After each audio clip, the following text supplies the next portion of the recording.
Hello everyone, I Pooja Sharma welcome you all at Future Series Institute online platform। स्वागत है आप सभी का हमारी डेली लाइव क्लासेस में। जैसा कि आप जानते हैं हमारी डेली लाइव क्लासेस में हम डिफेंस से रिलेटेड कुछ PYQ सॉल्व कर रहे हैं, कुछ इंपॉर्टेंट क्वेश्चन सॉल्व कर रहे हैं टॉपिक वाइज। तो देखते हैं आज का हमारा टॉपिक क्या होने वाला है। तो आज का साइंस का हमारा टॉपिक होने वाला है micro organisms and food. Okay, देखते हैं इसके कुछ इंपॉर्टेंट क्वेश्चंस। फर्स्ट देखिए, the following is an antibiotic. इनमें से कौन सा एन एंटीबायोटिक है? एक एंटीबायोटिक पूछा गया है। एंटीबायोटिक क्या होता है? एंटीबायोटिक जो है वो ऐसे सब्सटेंस होते हैं, ऐसी मेडिसिन होती है जो कि माइक्रो ऑर्गेनिजम्स की ग्रोथ को रोकती है या फिर उन्हें किल कर देती है। तो देखते हैं एंटीबायोटिक कौन सा है। Sodium bicarbonate, streptomycin, alcohol, yeast. तो देखिए अल्कोहल जो है it is not a antibiotic, ये सिंपली एक सब्सटेंस है। Sodium bicarbonate is a preservative. Yeast is an organism. Okay, it is a protozoan. तो अल्टीमेटली ऑप्शन बचता है स्ट्रेप्टोमाइसिन। तो streptomycin is an antibiotic. Streptomycin is a type of antibiotic. ठीक है, आगे चलते हैं। The bacterium found in root nodules of leguminous plants. Leguminous plants की रूट नॉड्यूल्स में कौन सा बैक्टीरियम प्रेजेंट होता है? Anabaena, nostoc, azotobacteria, rhizobium. तो देखिए राइजोबियम प्रेजेंट होता है। Rhizobium is present in root nodules of leguminous plants. Leguminous plants के अंदर राइजोबियम ही प्रेजेंट होगा। Okay, next.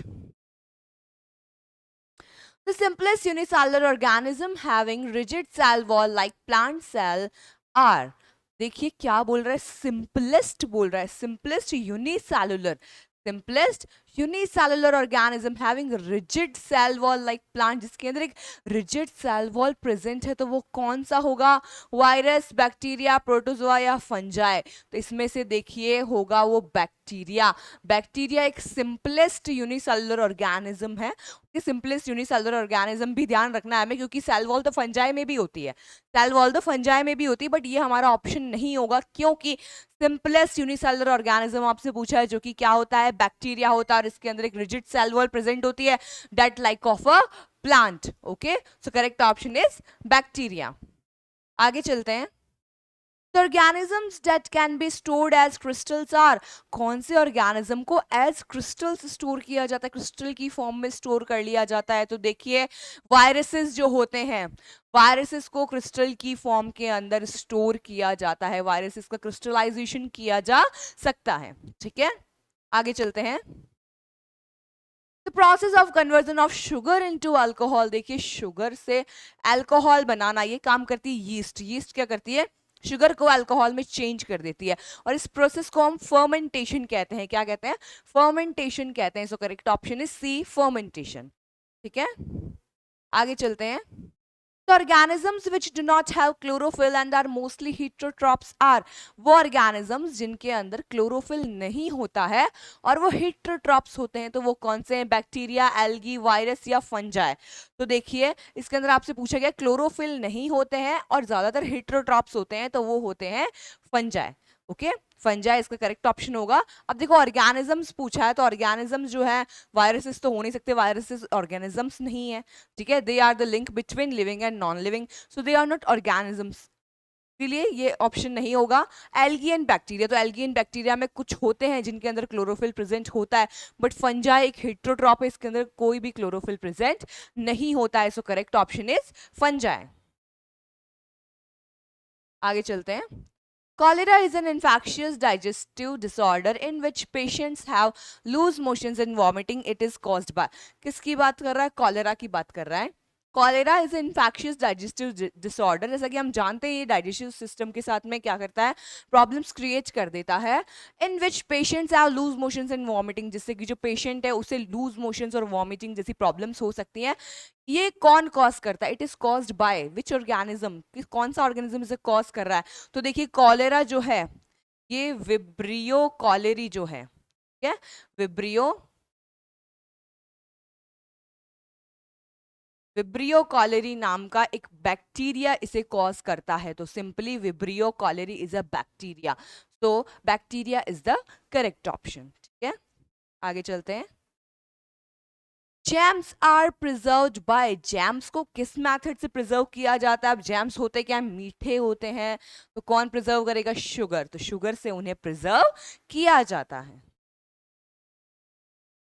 Food poisoning is caused bye, इनमें से कौन सा फूड पॉइजनिंग कर देता है? तो देखिए, साल्मोनेला, क्लॉस्ट्रिडियम, एस्परजिलस, ये सभी फूड पॉइजनिंग कर देते हैं। ठीक है, ये सभी किसके लिए रिस्पॉन्सिबल है? फूड पॉइजनिंग के लिए। फंजाई बैक्टीरिया के टाइप्स हैं ये सारे ही फूड पॉइजनिंग कॉज कर सकते हैं। So correct option is all of these. ठीक है, आगे चलते हैं। Vinegar prevents spoilage of food, vinegar इनमें से किसके अंदर फूड स्पॉइलेज को प्रिवेंट करता है? यानी इन सब में से विनेगर किस में एज अ प्रिजर्वेटिव यूज आ रहा है? प्रिजर्वेटिव कहाँ यूज आ रहा है?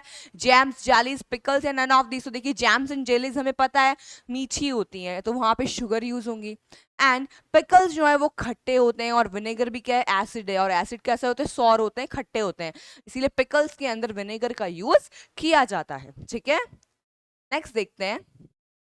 कॉमन फूड प्रिजर्वेटिव, इनमें से कौन सा कॉमन फूड प्रिजर्वेटिव है? Sodium benzoate, sodium metabisulphite, mercury chloride, both A and B. तो देखिए, मर्क्यूरी क्लोराइड नहीं होगा, क्योंकि मर्क्यूरी क्या होती है? अपने आप में पॉइजनस होती है, तो इसे हम यूज नहीं करते हैं। सोडियम बेंजोएट या सोडियम मेटाबायोसल्फेट दोनों ही यूज आते हैं, इसलिए करेक्ट ऑप्शन होगा both A and B. Both A and B are use as preservative. ठीक है, next. Vibrio bacteria are, vibrio bacteria का शेप कैसा होता है ये पूछा जा रहा है। Rod shaped, spiral shape, comma shaped या स्फेरिकल शेप? तो मैं आपको बता दूं, विब्रियो जो होते हैं, विब्रियो का शेप इस टाइप का होता है। तो it is a shape of comma, इसीलिए ये कॉमा शेप्ड होते हैं। Vibrio bacterias R comma shaped. ठीक है, आगे चलते हैं। Vaccines provide immunity by producing, vaccines ऐसा क्या प्रोड्यूस करती है जिससे हमें इम्यूनिटी मिल रही है? Antigen, antibody, pathogen, none of this. Pathogen तो कैसे क्रिएट करेगी? पैथोजन ही क्रिएट कर रही है, तो हमें तो डिजीज कर रही है ना वो, तो ये तो ऑप्शन ही नहीं है। एंटीजन, एंटीबॉडीज, तो वो एंटीबॉडीज बनाती है, इसकी वजह से हमारी बॉडी में एंटीबॉडीज बनती है, और ये एंटीबॉडीज क्या करती है? हमें उस डिजीज से बचाने का काम करती है। सो वैक्सीन्स क्या बनाती है? एंटीबॉडीज बनाती है। ठीक है, आगे चलते हैं। Which of these do not have a regular cell structure, इनमें से किसमें एक रेगुलर सेल स्ट्रक्चर नहीं है? तो देखिए, बैक्टीरिया, वायरस, प्रोटोजोआ, एल्गी। अब इसके अंदर से जो वायरसेस हैं, वायरसेस तो लिविंग ही नहीं है, viruses are not living. Bacteria भी एक सेल है, प्रोटोजोआ सेल है, एल्गी सेल है, लेकिन वायरस तो ऑर्गेनिज्म ही नहीं है, और ऑर्गेनिजम्स में ही सेल होती है, इसमें सेल होती ही नहीं है, इसीलिए इसका जो स्ट्रक्चर है वो सेल का नहीं होगा। So correct option is virus. Virus do not have a regular cell structure. ठीक है, next. Fermentation was discovered by, fermentation किसने डिस्कवर किया था? लुइस पाश्चर ने, लुइस पाश्चर ने फर्मेंटेशन को डिस्कवर किया था। ठीक है, The simple plant-like organs that like roots, stem और leaves are, देखिए plant-like organisms होगा, plant-like organisms जिनके अंदर रूट, स्टेम या लीव्स नहीं होते हैं। तो प्लांट्स करते क्या है? प्लांट्स फोटोसिंथेसिस करते हैं, उनमें क्लोरोफिल प्रेजेंट होता है। तो वैसा ही हमें कुछ देखना है, प्रोटोजोआ, एल्गी, वायरस या फंजाई। तो इसके अंदर से एल्गी ऑप्शन करेक्ट होगा, क्योंकि एल्गी क्या है? Algae are the microscopic chlorophyllous organisms. Microscopic unicellular भी हो सकते हैं, मल्टीसेलुलर भी हो सकते हैं, और ये क्लोरोफिलस होते हैं, यानी इनमें क्लोरोफिल प्रेजेंट होगा। क्लोरोफिल प्रेजेंट होगा तो क्या कर सकते हैं? फोटोसिंथेसिस ये कर सकते हैं। So correct option is algae. ठीक है, आगे चलते हैं। Nitrogen fixing blue green algae is, इनमें से कौन सी ब्लू ग्रीन एल्गी नाइट्रोजन की फिक्सिंग करती है? अब नाइट्रोजन फिक्सिंग क्या होती है? लेकिन एटमॉस्फेरिक नाइट्रोजन जो है उसे डायरेक्टली ना तो हम यूज कर पा रहे हैं, ना प्लांट्स यूज कर पा रहे हैं। उसके लिए क्या होते हैं, कुछ ब्लू ग्रीन एल्गी या कुछ बैक्टीरियाज होते हैं जो सॉइल में प्रेजेंट होते हैं, वो क्या करते हैं? एटमॉस्फेरिक नाइट्रोजन को नाइट्रोजनस कंपाउंड्स में चेंज करते हैं, और प्लांट्स उन्हें सॉइल से एब्जॉर्ब कर लेते हैं अपने रूट्स के थ्रू। वो जब प्लांट्स में आ जाते हैं, फिर प्लांट्स को, क्योंकि अल्टीमेटली हम ईच करते हैं प्लांट के जो पार्ट्स, उसके साथ में वो हमारी बॉडी के अंदर आ जाते हैं। तो इस तरीके से नाइट्रोजन जो है वो हम तक पहुंचती है। तो नाइट्रोजन जो फ्री नाइट्रोजन है एटमॉस्फेयर की, उसे नाइट्रोजिनस कंपाउंड्स में चेंज करना ही नाइट्रोजन फिक्सिंग कहलाता है। तो नाइट्रोजन फिक्सिंग कौन से ब्लू ग्रीन एल्गी करती है, एजिटोबैक्टर, नॉस्टॉक या एनाबिना। तो देखिए नॉस्टॉक और एनाबिना जो है ये दोनों ही एल्गी जो है नाइट्रोजन फिक्सेशन का काम करती है। So correct option is both B and C. Okay, क्या होगा correct option? Both B and C. आगे चलते हैं। Curd is form due to the presence of bacterium. यहाँ पे दही बनता है, कर्ड बनता है, वो कौन से बैक्टीरिया की प्रेजेंस में बनता है? Lactobacillus, streptococcus, bacillus, none of this. तो हम सभी को पता है लैक्टिक एसिड होता है वहां पे, तो लैक्टोबैसिलस काम आएगा। लैक्टोबैसिलस ही वो क्या है? लैक्टोबैसिलस ही क्या है? वो बैक्टीरियम है जो क्या करता है? कर्ड में चेंज करता है किसको? मिल्क को। ठीक है, आगे चलते हैं।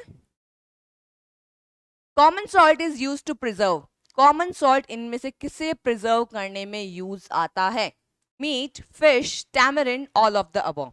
तो देखिए टैमरिंड मीन्स इमली, तो इनमें से किसे प्रिजर्व करने का मतलब? मीट को भी कॉमन सॉल्ट से प्रिजर्व किया जाता है, फिश को भी किया जाता है, और टैमरिंड यानी इमली को भी किया जाता है। So all of the above is correct option.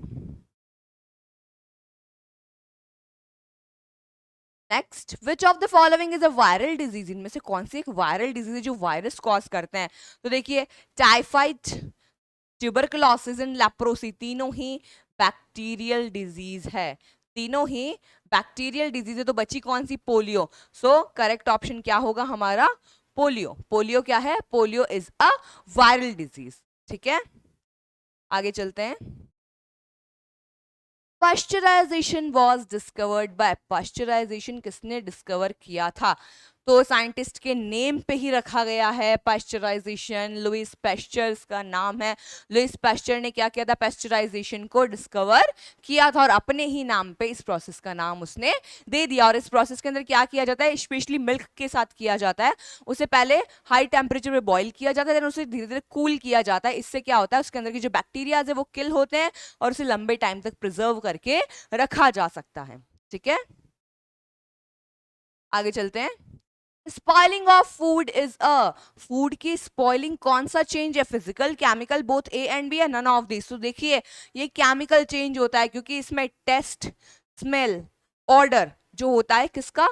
Food का टेस्ट, स्मेल, ऑर्डर और टेक्सचर जो है वो क्या हो जाता है? स्पॉइल हो जाता है, खराब हो जाता है, चेंज हो जाता है। उसकी वजह से क्या होता है? फूड स्पॉइल हो जाता है और अगर इस फूड को आपने खा लिया तो आपको फूड पॉइजनिंग हो जाएगी। So it is basically a chemical change. Chemical change दिखने में कुछ नहीं नजर आएगा लेकिन अंदर वो रिएक्शंस वहां पे हो चुकी हैं। ठीक है, foot and mouth disease of cattle is caused bye. Kettles के अंदर जो फुट एंड माउथ डिजीज होती है वो कौन कॉज करता है? तो देखिए वो एक वायरस, सॉरी एक बैक्टीरिया कॉज करता है जो कि एंथ्रेक्स नाम है उसका। कि एंथ्रेक्स कॉज होता है। कौन सी डिजीज है ये? फुट एंड माउथ डिजीज है जो कि एक बैक्टीरिया कॉज करता है, anthrax disease. Okay, so correct option is bacteria. Dry fruits are prevented by spoiling through. Dry fruits को स्पॉइल होने से कैसे बचाते हैं? Storage and packing, pasteurisation, oil या सॉल्ट। तो हमें पता है कि उसे इनमें से किसी से भी लाइक, हाँ स्टोरेज और पैकिंग हम मान सकते हैं, बट क्या पेस्चराइजेशन किया जाता है उसका? ऑयल या सॉल्ट नहीं। तो किसे किया जाता है? स्टोरेज एंड पैकिंग के through. Next, citrus canker is caused bye. Citrus canker जो है मैं आपको बता दूं, सिट्रस नाम लिखा है, सिट्रस नाम लिखा है। सिट्रस का मतलब होता है सिट्रिक फ्रूट्स, यानी लेमन है, ऑरेंज है, ये सभी सिट्रिक फ्रूट्स होते हैं। और सिट्रिक फ्रूट्स के अंदर उसकी जो लीव्स होती है उसकी लीव्स के ऊपर व्हाइट पैचेस आ जाते हैं इस डिजीज की वजह से। ओके, और ये डिजीज जो है ये कौन कॉज करता है? बैक्टीरिया कॉज करता है। कौन कॉज करता है? Type of bacteria. So citrus canker is caused bye a bacteria. ठीक है, आगे चलते हैं। पास्चराइजेशन इज डन एट, मैंने कहा था उसे थोड़ा ज्यादा टेम्परेचर पे उसे बॉईल किया जाता है। तो वो टेम्परेचर कौन सा होता है जिसपे उसे बॉईल किया जाता है? It's 70 degree. 100 डिग्री मत लिख देना क्योंकि क्या होता है वाटर का बॉइलिंग पॉइंट 100 डिग्री होता है तो हमारे दिमाग में 100 ही 100 चलता है कि हाँ टेम्परेचर आया 100 पे टिक कर दो। नहीं, 100 नहीं होता, ये 70 होता है। Pasteurisation is done at 70 degree celsius temperature. Okay, तो पास्चराइजेशन जहां भी आए वहां पे आपको 70 डिग्री सेल्सियस आपका करेक्ट ऑप्शन होगा। ठीक है, आगे चलते हैं। Amoeba and paramecium are, amoeba और पैरामीशियम क्या है? प्रोटोजोअन्स, बैक्टीरिया, वायरस या फंजाई। तो ये प्रोटोजोअन्स होते हैं। क्या होते हैं ये? प्रोटोजोअन्स होते हैं, दोनों ही, अमीबा या फिर paramecium, both are the types of protozoans. और प्रोटोजोअन्स क्या है? Unicellular eukaryotic organisms. ठीक है। Next, the spiral shaped bacteria are called, जिन बैक्टीरिया का शेप स्पाइरल होता है उन्हें क्या कहते हैं? बेसिलस, कोकस, स्पिरुलम या फिर विब्रियो। तो देखिए बेसिलस जो होते हैं वो रोड शेप्ड होते हैं। ठीक है, बेसिलस हमेशा रोड शेप्ड होते हैं, कोकस हमेशा राउंड होते हैं, स्पाइरुलम हमेशा स्पाइरल होते हैं, और विब्रियो जो है वो एक कॉमा की तरह नजर आते हैं। सो करेक्ट ऑप्शन होगा spirillum. Spirillum is spiral shaped bacteria. ठीक है, आगे देखते हैं।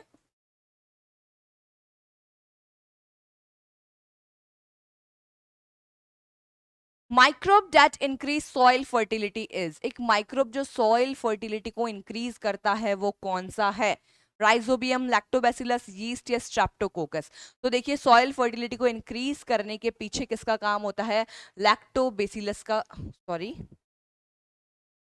इसके पीछे राइजोबियम का काम होता है। राइजोबियम का क्यों होता है? क्योंकि राइजोबियम ही वो है जो कहाँ प्रेजेंट होता है? सॉइल में प्रेजेंट होता है, और नाइट्रोजन जो होती है, फ्री नाइट्रोजन को नाइट्रोजनस कंपाउंड में चेंज करता है और सॉइल की फर्टिलिटी को एनहांस करता है। Okay, so correct option is rhizobium. Now, the bread of idli dough rise because of, जैसे जो इडली का डो होता है वो क्या होता है? आपने देखा होगा उसे जब भी हम डो को रेडी करके रखते हैं कुछ टाइम बाद में वो फूल जाता है। ठीक है, कुछ टाइम बाद में वो ऊपर आ जाता है, उसकी क्वांटिटी बढ़ जाती है। तो अल्टीमेटली हुआ क्या है वहां पे? वहां पे क्या होता है? वहां पे यीस्ट का यूज किया जाता है, ग्रोथ ऑफ यीस्ट सेल्स। वहां पे यीस्ट का यूज किया जाता है। ठीक है, और वो यीस्ट जो होती है उसे वहां का सूटेबल एनवायरनमेंट दिया जाता है, और उसके एनवायरनमेंट के अंदर यीस्ट क्या करती है? ग्रो करती है। यीस्ट ग्रो करेगी तो वो क्या करेगी? रिस्पायरेशन करेगी, वहां पे उस रिस्पायरेशन से CO2 निकलती है, CO2 बबल्स बनते हैं, और उन बबल्स की वजह से क्या होता है? यहाँ पे स्पंज बनता है। स्पंज बनने की वजह से वो जो डो है वो राइज हो जाता है, ज्यादा हो जाता है। ओके, आगे चलते हैं। फर्स्ट एंटीबायोटिक कौन सा है? सबसे पहला एंटीबायोटिक जो डिस्कवर किया गया था कौन सा है? पेनिसिलिन, स्ट्रेप्टोमाइसिन, टेट्रासाइक्लिन या एरिथ्रोमाइसिन। तो देखिए पेनिसिलिन, पेनिसिलियम नाम की फंगस से पेनिसिलिन जो है वो एक्सट्रैक्ट किया गया था सबसे फर्स्ट। अलेक्जेंडर फ्लेमिंग ने किया था। ठीक है, एक्सीडेंटली हुआ था, ये डिस्कवरी का एक्सीडेंट था। ओके, और सबसे पहला डिस्कवर हुआ था penicillin. So correct option is A. Next, typhoid is caused bye, typhoid कैसे होता है, किससे होता है? बैक्टीरिया, वायरस, प्रोटोजोआ या फंगस। तो देखिए टाइफाइड जो है ये होता है साल्मोनेला टाइफी। साल्मोनेला टाइफी नाम का एक बैक्टीरिया है जो कि टाइफाइड कॉज करता है। So correct option is bacteria, bacteria causes typhoid. ठीक है, आगे चलते हैं। Micro organisms found in, micro organisms कहाँ मिलते हैं? Desert, marshy lands, hot springs, all of these. Deserts में मिलेंगे, मार्शी लैंड्स में मिलेंगे, हॉट स्प्रिंग्स में मिलेंगे, या इन सभी जगह पे। तो देखिए बैक्टीरिया जो होते हैं वो सभी जगह पे हमें मिल जाते हैं। बैक्टीरिया हमें सभी जगह पे मिल जाते हैं, उनका कोई हैबिटेट फिक्स नहीं होता है, वो कॉस्मोपॉलिटन होते हैं। कॉस्मोपॉलिटन मींस हर जगह पाए जाते हैं। So correct option is all of these. आगे चलते हैं। वैक्सीन कंटेन, वैक्सीन में क्या होता है? Live microbes, dead microbes, weaken microbes. तो या फिर बोथ बी एंड सी। तो देखिए लाइव माइक्रोब्स तो वहां पे नहीं यूज किए जाएंगे वरना वो तो हमारी बॉडी के लिए हार्मफुल है ना, अटैक कर देंगे हमारी बॉडी पे। तो वहां पे या तो डेड माइक्रोब्स या फिर वीक किए हुए, जिन्हें वीक कर दिया जाता है कि वो डिजीज ना कॉज कर सके, केवल एंटीबॉडीज बनाने के काम आए, उन दोनों का यूज किया जाता है। So option D is correct, both B and C. ठीक है, आगे चलते हैं। Cottage cheese is prepared by using, cottage cheese को किससे प्रिपेयर किया जाता है? लैक्टोबैसिलस, स्ट्रेप्टोकोकस लैक्टिस, सैक्रोमाइसीस या फिर पेनिसिलियम। तो देखिए करेक्ट ऑप्शन होगा स्ट्रेप्टोकोकस लैक्टिस। स्ट्रेप्टोकोकस लैक्टिस जो है उससे कॉटेज चीज यानी कि पनीर का फॉर्मेशन किया जाता है। ठीक है, आगे चलते हैं।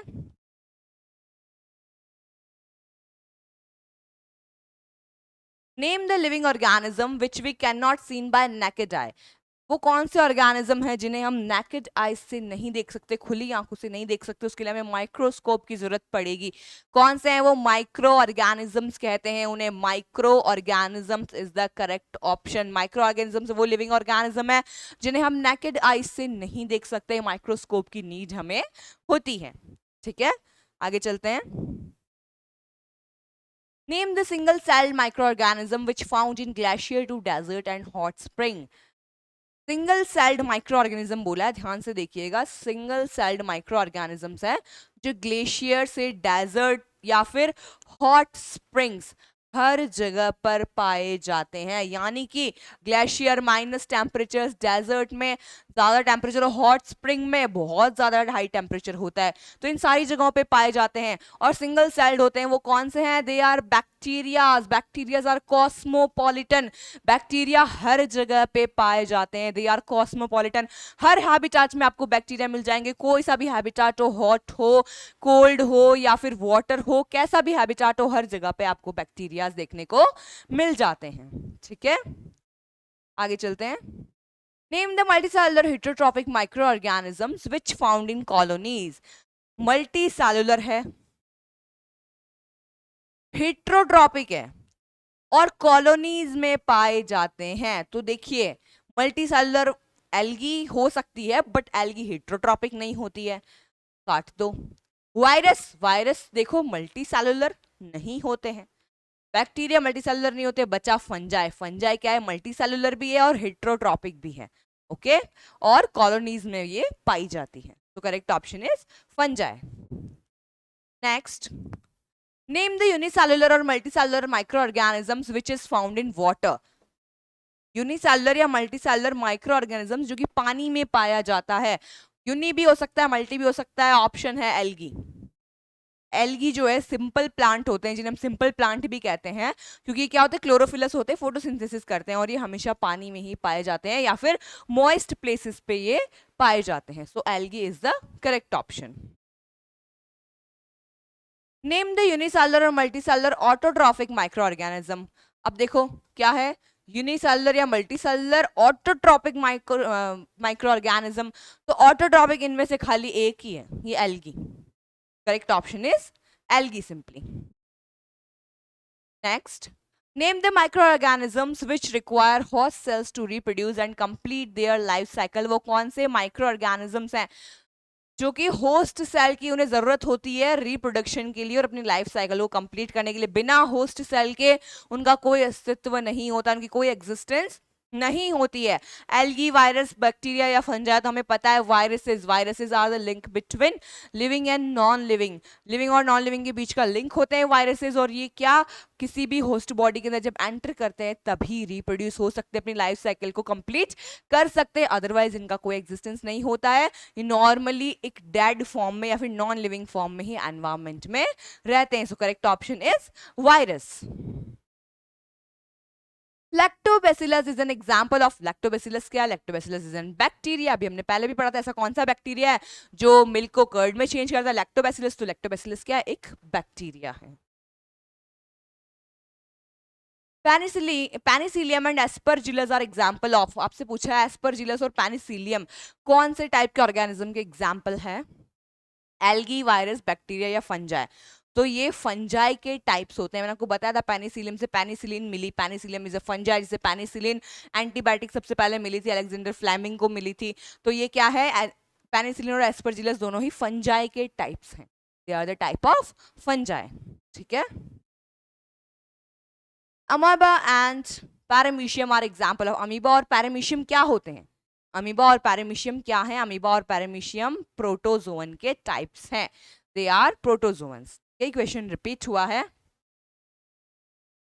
Next, spirogyra and chlamydomonas are example of. Spirogyra और क्लेमाइडोमोनास किसके एग्जांपल है? एल्गी, प्रोटोजोआ, बैक्टीरिया या fungi.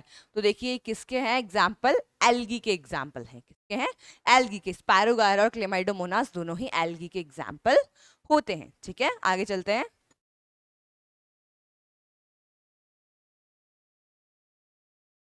Influenza and polio are examples of influenza या फिर पोलियो किसके एग्जाम्पल्स है? Algae, virus, bacteria, fungi. अब हमें पता है इन्फ्लुएंजा और पोलियो दोनों ही क्या है? डिजीज हैं। और कौन कॉज कर रहा है? एल्गी, वायरस, बैक्टीरिया या फंजाई। तो ये दोनों ही वायरस के होते हैं, ठीक है, यानी वायरल डिजीज ये दोनों हैं। ठीक है, आगे चलते हैं। Tuberculosis, typhoid and cholera caused by. Tuberculosis, typhoid और कॉलेरा किस टाइप की डिजीज है? एल्गी से होती है, वायरस से या बैक्टीरिया से? तो सिंपली ये बैक्टीरियल डिजीज है। ट्यूबरकुलोसिस जो है माइकोबैक्टीरियम ट्यूबरकुलोसिस नाम का बैक्टीरिया करता है। टाइफाइड साल्मोनेला टाइफी करता है। कॉलेरा विब्रियो कॉलेरी करता है। सो तीनों ही क्या है? Bacterial diseases. Correct option is bacteria. Malaria and sleeping sickness caused by. Malaria और स्लीपिंग सिकनेस कौन से ऑर्गेनिज्म कॉज करते हैं? तो देखिए मलेरिया होता है प्लाज्मोडियम की वजह से,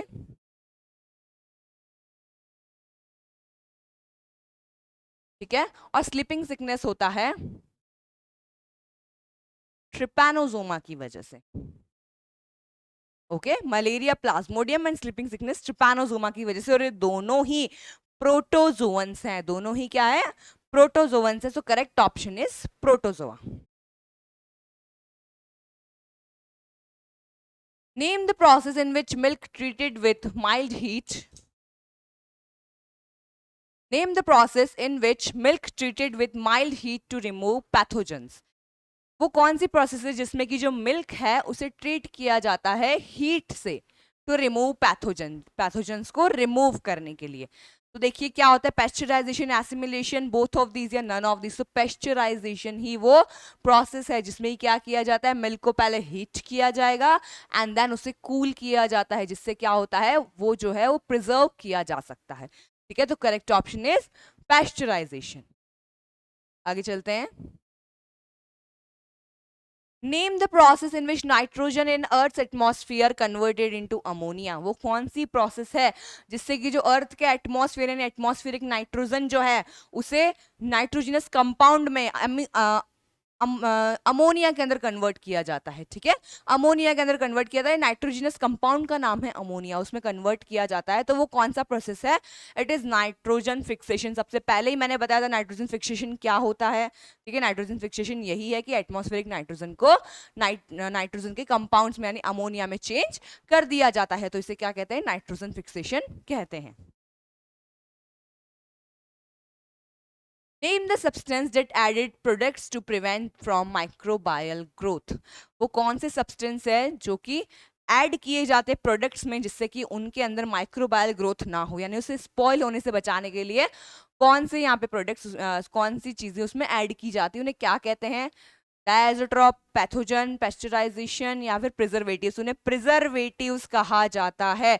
preservatives are the substances that added to products to prevent from microbial growth, यानी कि उन्हें माइक्रोबायल ग्रोथ से बचाने के लिए, स्पॉइलेज से बचाने के लिए उनमें प्रिजर्वेटिव्स डाले जाते हैं। ठीक है,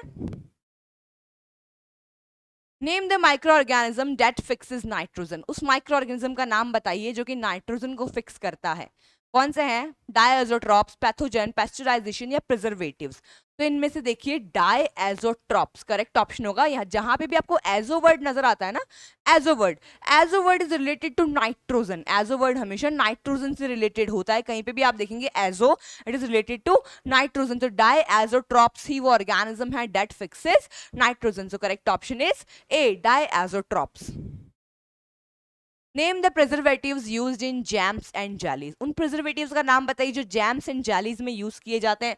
जैम्स एंड जेलीज दोनों ही स्वीट होती है, शुगर का यूज किया जाता है, सिंपल। ठीक है, सो sugar is correct option. Rust of wheat caused by. Rust of wheat जो है वो कौन कॉज करता है? तो देखिए ये करता है पक्सीनिया।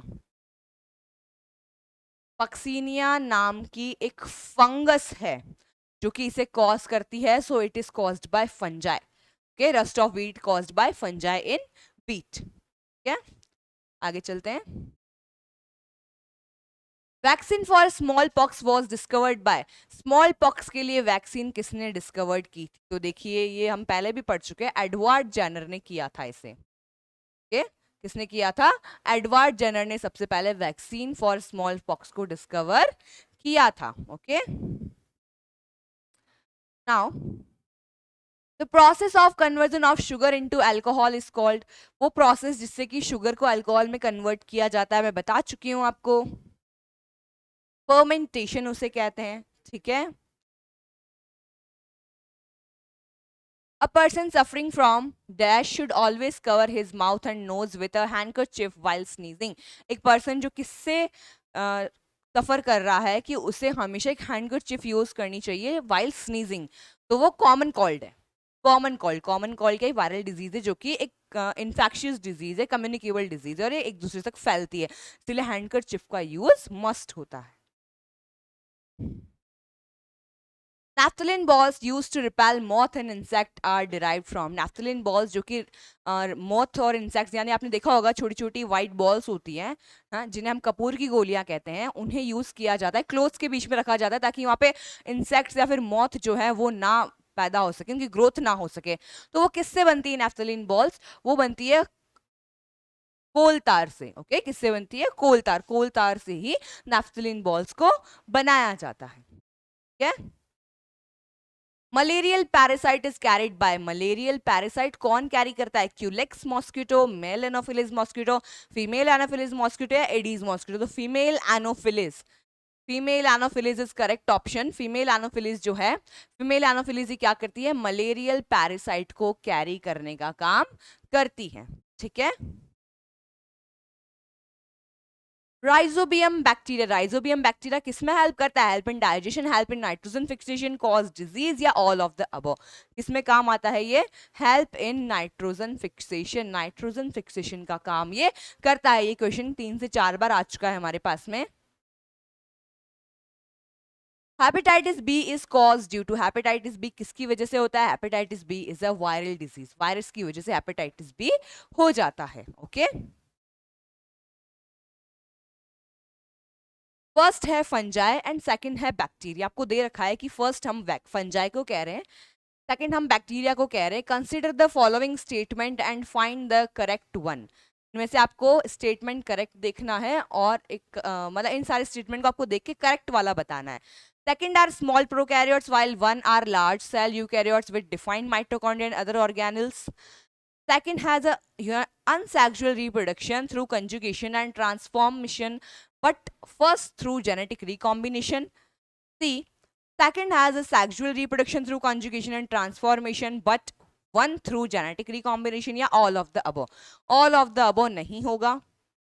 क्यों नहीं होगा? क्योंकि एक में सेक्सुअल और एक में अनसेक्सुअल बोल रहा है. ठीक है. अब देखिए सेकंड यानी बैक्टीरिया में सेक्सुअल वाला होता ही नहीं है, सी हटा दो. उसके बाद में सेकंड आपको बोल रहा है फर्स्ट में जेनेटिक रिकॉम्बिनेशन है, नहीं है. ऑप्शन ए करेक्ट होगा क्योंकि यहाँ पे सेकंड वाला क्या है? Small prokaryote. Bacteria are prokaryotics and first वाला क्या है? Large celled eukaryote. Large celled eukaryotic ये होते हैं. So correct option is A. Dash are the smallest microorganisms which can develop only inside the cell of the dash organism. They do not respire, feed, grow, excrete, or move on their own, but they cannot dash. When they are outside the dash cell, they behave as dash. अब क्या होगा देखिए. सबसे पहला मैं आपको बता देती हूँ. Virus are the smallest micro organisms. Virus तो पहला ही, तो ये वाला ऑप्शन तो काट ही दो. क्या virus? Virus are the smallest micro organism. क्योंकि ये क्या बोल रहे थे? Do not respire, feed, grow. यानी कि डू नॉट कहाँ नहीं करते हैं? वो लिविंग सेल में करते हैं, बट बाहर वो नहीं कर सकते हैं. ठीक है. तो inside the cell of the host organism. Host organism की सेल में ही आता है वो. तो ये वाला कट कर दो. बैक्टीरिया में नहीं आता, होस्ट में आता है. तो अब 2 ऑप्शन बचे हमारे पास.